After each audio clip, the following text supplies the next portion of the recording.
I often wondered how films could be so careless as to have mistakes in them.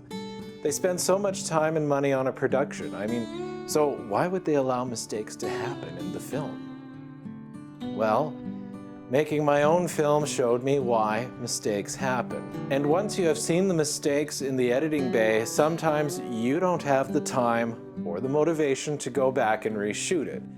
You just have to let it stand as is. And sometimes it's just a fun thing to point out afterwards. One thing I learned in this life is to never take yourself too seriously. So without further ado, here are the mistakes that I am aware of in After the Storm, A Road Trip to Redemption. The first mistake in the film happens in the first few seconds, as when I'm highlighting the route on the map, I make a detour off the interstate onto a secondary highway before rejoining the interstate.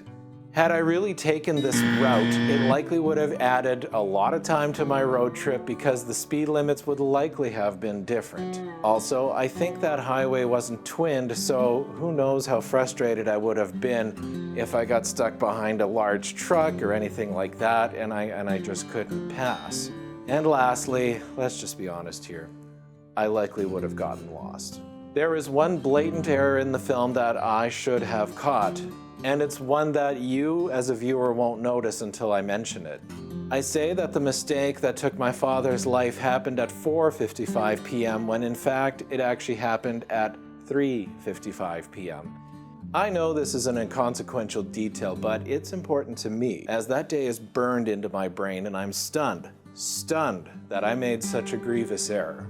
The next thing I'm going to point out is something that once you see it, you can't unsee it. Later on in the film, there are scenes of me in a black shirt, and if you look close, there are stains on the collar. Well, what are those stains from? Well, in the scene that I call confrontation, where I get angry and have close-ups with the camera, my hair is soaked in olive oil, so it looks like I'm caught in a storm. I used olive oil because water would have dried and my hair would have looked different in different takes. Well, the olive oil dripped from my hair and onto the collar of my black shirt, leaving those stains. And when I shot scenes later with the same shirt, you can see the stains. Now, why didn't I wash the shirt? Well, many of the black shirt scenes were shot on the same day, so why would you wash it? And secondly, I didn't notice the stains until I finished the film.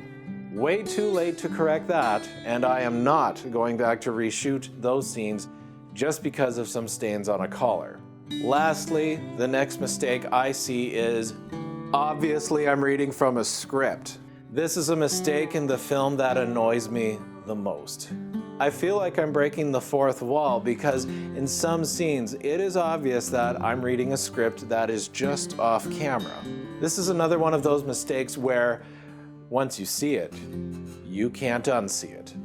For me, this is most apparent when in the helicopter scene, I say, my dad would have loved it.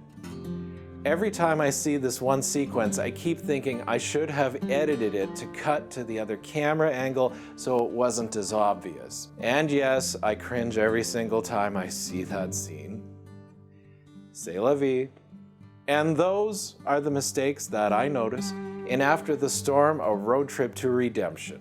And while we are talking about mistakes, did you notice the ones in this episode? I swear, those ones were on purpose. Thank you for watching, and thank you for the gift of your time.